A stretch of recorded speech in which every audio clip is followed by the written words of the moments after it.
Hey friends, welcome to Midweek. We're glad that you're joining with us tonight. And before we get started, I just want to give a huge shout out to all the graduates on any level. Congratulations. We're so proud of you, and we know that you're going to go and do some great things. Whether you're graduating from preschool into kindergarten, from 8th grade into high school, and high school into college, and college into whatever field you're about to study in, or even further than that, we are standing with you. And man, what a journey you've been on. So pat yourself on the back, give yourself a big hug, and just remember, man, this world is your oyster. Go and take advantage of every opportunity you can to succeed in the mission that God has placed you on. And so tonight, as we continue with our midweek in the minor prophets, majors through the minors, we're going to be talking about Zephaniah. Now, Zephaniah is only 3 chapters long. It's a very short book. But part of the reason why these are called the minor prophets isn't just because of just being a smaller story. The fact that they became minors were because it was so short that you can literally open it up on one scroll and read the entire letter. That's part of the implication of being a minor prophet. So it had nothing to do with like the stature of the message, but everything to do with just the size of the material, really. And so Zephaniah is only 3 chapters long, and it's kind of significant because a lot of the minor prophets you see where God is striking judgment against Israel, because Israel is just in this pattern of just screwing things up, honoring God, screwing it up, honoring God, screwing it up, getting sold into slavery or a nation overtaking them, and then getting back in the good graces of God, screwing it up again. And Judah's always been the child that everybody looks at and they're like, what a good kid. You know what I mean? Which if you have more than one kid, you probably get that sometimes, where you have one kid that is exactly what you hoped for when you had children. And then you get the other kids where you're like, oh, I can't imagine what people are thinking when they look at our family, you know? And we poke fun at that, but everybody's got that, right? And so although we love our kids in different ways, they are just different. And so when we look at Judah, we see them as that kid that everybody loves them. They just seem to be always doing the right thing. And God honors them a lot in the Old Testament. And then we get to this minor prophet, and God is actually striking judgment against Judah. And chapter 1 is very specific and why. So I want to get my Bible. You could grab yours too. We'll be in Zephaniah chapter 1. And we're just going to show why the judgment is coming down. So let's start off with verse 4. He says, I will stretch my hand against Judah and against all the inhabitants of Jerusalem, and I will cut off from this place the remnant of Baal, and the name of the idolatrous priest, along with the priests, those who bow down on the roofs to the host of heaven, and those who bow down to swear to the Lord and yet swear to Milcom, those who have turned their back from following the Lord, who do not seek the Lord or inquire of him. So what's being talked about here? What's happening is that Judah wants its cake and to eat it too. And what I mean by that is that they are being assimilated into with false religions, to where they are worshiping Baal, Milcom, Asheroth, and all of these other ancient gods that are heavily involved in the nations that surround them. And for so long, Judah's been doing well with keeping away from that, and Israel was the one that was falling. And so as Israel was falling, Judah kept honoring God, but oftentimes in life what happens is when you get around the wrong people for too long, you start to become a lot like the wrong people that you didn't want to be around in the first place.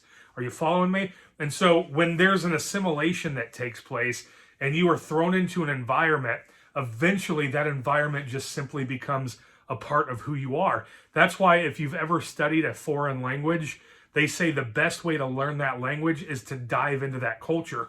So if you're studying to speak Spanish, the best way to do it is to immerse yourself with Spanish culture. Go down there and live in Mexico for a few years. You'll come back being able to speak Spanish. Or if you're learning here from at home, they say the best way to get involved is to just start listening to music in Spanish, watch TV shows in Spanish. And although you have no idea what's being said, eventually things start to click and you start to become immersed so deep into that culture that it becomes a part of you. And then when you're actually learning the language, it starts to just carry with you a little bit faster. And so that's what they say. I'm not saying that is proven to be true, because I certainly can't speak it. But if I were to start doing that, which I probably should, that's the way I would do it. Because eventually, even though it doesn't make sense now, it will over time. And that's what's happening with Judah. They've got all these false gods from other nations and and other worship that's coming in. And Judah's been so strong with holding their worship, but now not only are the people of Judah starting to fall prey to the false gods and the idol worship, now the priest and the preachers in the temple are starting to do that. And what's happening is they'll see these guys during the day do all the right things, right? They're going to see these guys go into the temple. They'll speak on God. They'll talk about the Father, the God of Israel. And then they'll go out and they'll do the practices of Baal. And they'll honor Asheroth in the way that they would do sacrifices for that god. And then we get this other one called Milcom who comes into the picture. And so although they're sitting here, they want God and they want to honor the Israelite God because that's what they've always known. On the other hand, they're starting to see something that's bringing them in to this false god idolatry. And they're wanting to be a part of that as well. And so that's what I mean when I say they want their cake and they want to eat it too. And sometimes when you see things that are different, it is intriguing, whether right or wrong. You see other people doing it, and all of a sudden you want to be a part of that, especially when you start to see joy that comes from that. And a lot of times, if we were to compare that with where we are in our culture, sin, quite frankly, is fun, especially when there's company of people doing it with you. And so it's easy for you to come to church and play the game and sit here and honor God with your, as James says, with your mouth and with your heart. But then the rest of the week, you're off living for other gods, living for other idols. And you may not say it out loud, and your mind may not try to do that, but your heart is right there.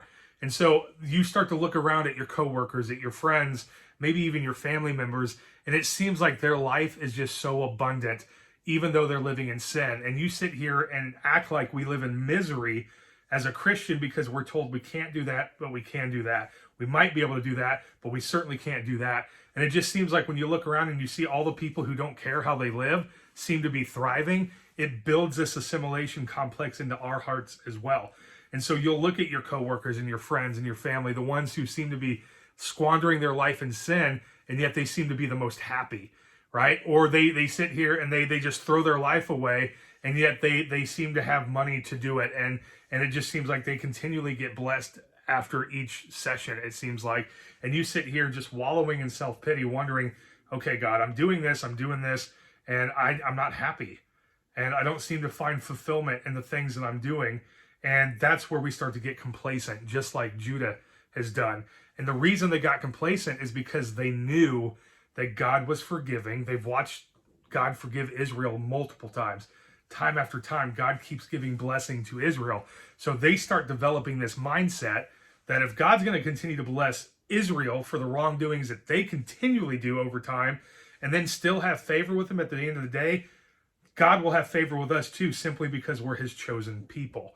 So in other words, what they're saying is, because I'm a Christian, God's going to forgive me anyway. Does that sound familiar? And if God's going to forgive me, I might as well go ahead and do the sin that I'm holding back from, knowing that I'm going to be forgiven later. This, my friends, is called cheap grace, right? We've cheapened what God has done through Jesus by sending him here. And there's an entire book of the Bible that deals with this mentality. In fact, there's two, Ephesians and Galatians, deal with this concept of cheap grace. Paul talks a lot about this, right? Where he says, and this is Romans, where he goes, I continue to do the things I don't want to do, and I don't do the things that I should be doing. And he says, should I continue on sinning, knowing that God has sent Jesus to die for my sins? Absolutely not, he says. Emphatically no. We should not continue in sin, knowing that the grace of God has come upon us. Why? Because it cheapens the message. It cheapens what God has done. Is it true that God has forgiven you in your sin? Absolutely. There's no dispute in that. But because of that forgiveness, is it okay for us to just wander into it and act like it's okay to participate, knowing that Jesus has given his life for us? That's where it becomes an issue. And I don't want to go to heaven and tell God, well, I lived my life the way that I did because I knew that you would forgive me, right? Because I'm sure God's going to say, well, let's talk about that. And that's going to be an uncomfortable conversation. And so I don't know where you are on this, but I know that now that Judah is starting to see kind of the return of what's taking place, of what God has done in Jerusalem, they start to soften their heart. And as you see later in the book, God restores them, not just them, He restores all of Israel and gives this future that's coming where everything's going to make sense. And we're not going to be tempted by all these other things, and that the Lord's anger will diminish and all of that stuff will pass, and that God will give everything. Of course, this is a foretelling of what's coming. But I just hope that our hearts haven't become like Judah. I hope that we haven't become so comfortable in the church with where we are that we are okay with sin because we know that God has forgiven us. Although it may be true that God has forgiven every sin, I just hope our hearts don't get so wrapped up in that message that we just willfully walk into a sinful territory, a sinful temptation, just because we know we're forgiven. Will you fall sometimes in the fight? Absolutely. But you got to get yourself back up and continue moving forward. You don't want to put a home down there. And so when we get to that mentality, we're no different than those of Israel and those of Judah, where we start to get comfortable enough with where God is in our life that we just forget to put him in our life. And we just keep him in the back burner, just knowing that he's been there and he'll forgive us and continue to forgive us. So we might as well live like we want to now. I hope that that's not you. And as you see in these minor prophets, that's not the way to go. Thankfully, we have Jesus. And my prayer for us, for you and for me, is that we allow the Holy Spirit to continue to guide our thoughts, guide our hearts, and guide us in a way that makes sense for what he's got planned for you. So I hope that you guys were inspired by this. I know Zephaniah is real short. Give it a read this week a couple times and see what implications you can pull out from it. And we'll see you next week at the next MidWeek.